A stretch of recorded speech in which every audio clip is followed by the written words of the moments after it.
L'Algérie est libre, mais libre ne veut pas dire forte. Après 132 ans de colonisation, le pays sort profondément affaibli. L'économie est détruite.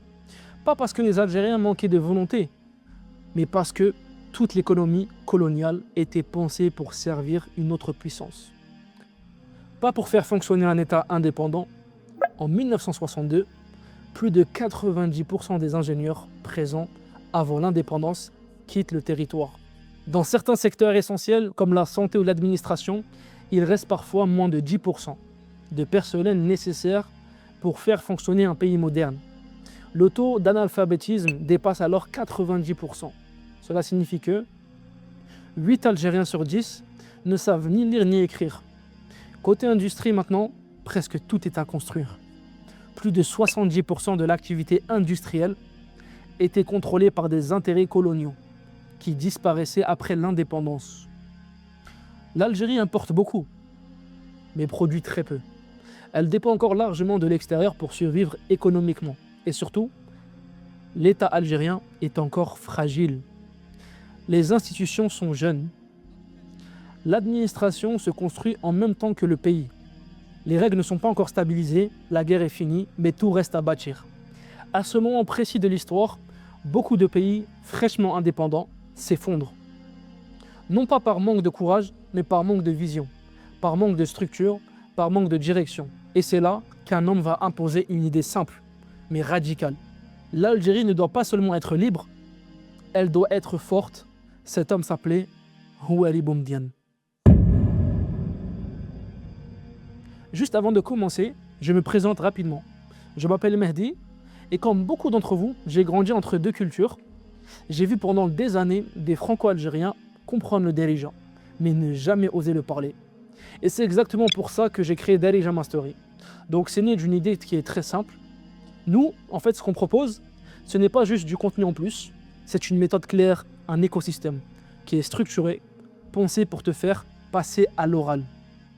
On met à disposition des professeurs qui te suivent, qui t'écoutent, qui te corrigent.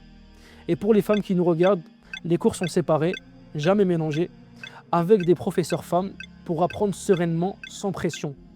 On repasse à Houari Boumedienne. Houari Boumedienne qui naît en 1932.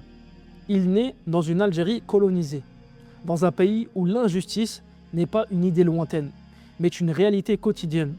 Dès l'enfance, il grandit dans un système où tout rappelle aux Algériens qu'ils ne sont pas maîtres chez eux. Les droits ne sont pas les mêmes, les opportunités non plus. Les places ne sont pas partagées équitablement. L'humiliation est banale, elle se vit dans l'école, dans l'administration et même dans la rue. Et les inégalités sont visibles partout, sans même avoir besoin de les expliquer. Très tôt, Boumedienne comprend une chose essentielle. La domination ne passe pas seulement par les armes, elle passe aussi par l'économie, par le contrôle des richesses, par la dépendance financière. Elle passe par la culture, parce qu'on t'apprend à admirer, parce qu'on t'apprend à mépriser, par la manière dont on t'empêche de croire en ta propre valeur. Et elle passe par le psychologique également, par la répétition quotidienne de l'idée que tu es inférieur, que tu n'es pas capable, que tu dois obéir. Ces réalités-là vont profondément marquer sa manière de voir le monde. Il comprend que la libération ne pourra jamais être seulement militaire, elle devra être globale. أيها الشعب الكريم، لقد تألف مجلس للثورة وقد اتخذ هذا المجلس جميع التدابير والاحتياطات لضمان النظام وحماية الأمن والسهر على سير المؤسسات القائمة والمرافق العامة. وسيعمل مجلس الثورة على تحقيق الشروط اللازمة لإقامة دولة ديمقراطية وجدية تسيرها قوانين تحترم الأخلاق والمثل العليا، وبمعنى آخر دولة لا تزول بزوال الحكومات والأفراد. Quand la guerre d'indépendance éclate, Houari Boumedienne s'engage pleinement. Il ne cherche pas la lumière, il ne cherche pas les discours, il cherche l'efficacité. Pendant la guerre, il devient chef d'état-major de l'armée de libération nationale, ALN. Ce rôle va le marquer profondément, pas seulement sur le plan militaire, mais également sur le plan stratégique. Il y apprend que sans organisation, même une cause juste s'épuise avec le temps. Il apprend que, sans discipline, une armée se désagrège. Peu importe la motivation de ses combattants et surtout, Il y apprend que sans vision claire, sans objectif précis, sans structure solide, un État ne peut pas survivre.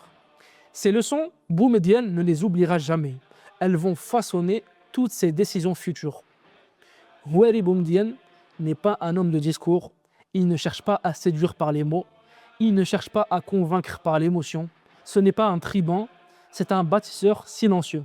Un homme qui croit que les pays se construisent moins avec des phrases qu'avec des structures.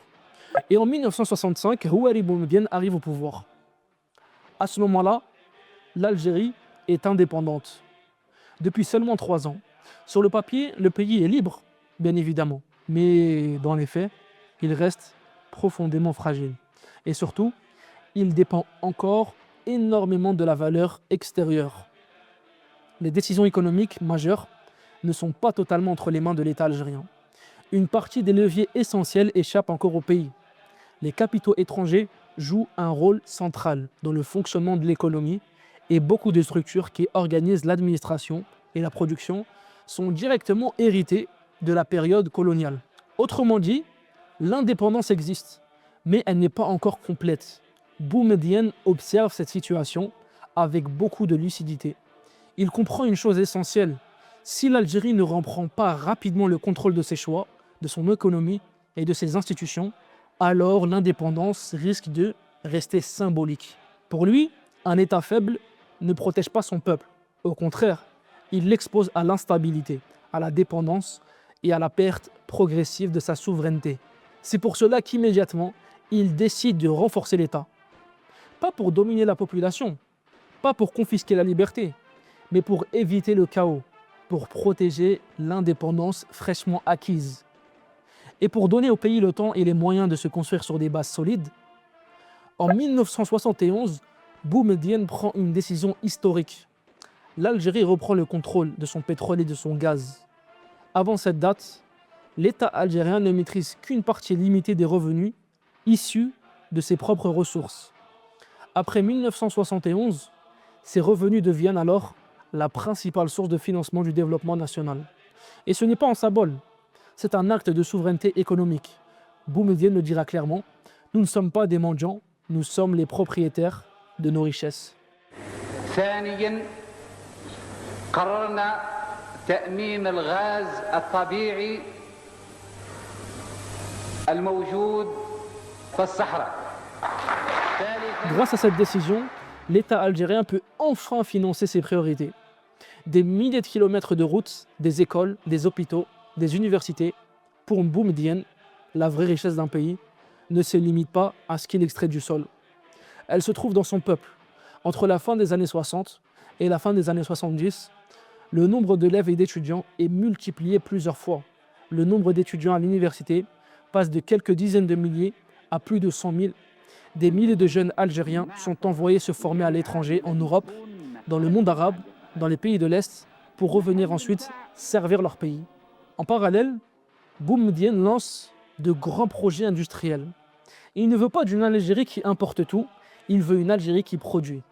La sidérurgie d'El Hadjar devient l'un des plus grands projets industriels du continent africain à l'époque. L'objectif est clair, créer une base industrielle nationale, réduire la dépendance et enfin donner une colonne vertébrale économique au pays. Sous Houari Boumedienne, l'Algérie ne change pas seulement à l'intérieur, elle change aussi de statut sur la scène internationale. En quelques années, elle ne se contente plus d'être un pays nouvellement indépendant, elle devient une voix qui compte, une voix écoutée. بل توجب علينا أن نبقى متضامنين أن نقدم يد المساعدة لكل الذين يعملون من أجل استرجاع سيادتهم واستقلالهم سواء في إفريقيا سواء في آسيا. L'Algérie s'impose alors comme l'une des figures majeures du mouvement des pays non alignés. Un mouvement qui rassemble des nations refusant de se soumettre aux grandes puissances, comme les États-Unis ou l'URSS. Boumedienne y défend une idée claire. La souveraineté des peuples, le droit de décider pour soi-même, l'indépendance économique comme condition de la dignité. Sous sa présidence, l'Algérie accueille des sommets internationaux et elle joue un rôle diplomatique central en Afrique, dans le monde arabe et même auprès des pays du Sud. Pour un pays indépendant, depuis seulement quelques années, c'est un véritable changement de dimension, une montée en stature. Boumedienne dira un jour, un peuple qui n'a pas confiance en lui ne peut construire son avenir. Et ce message, bien au-delà de la politique, marque toute une génération. Avant Houari Boumedienne, l'Algérie est libre. Mais elle reste fragile.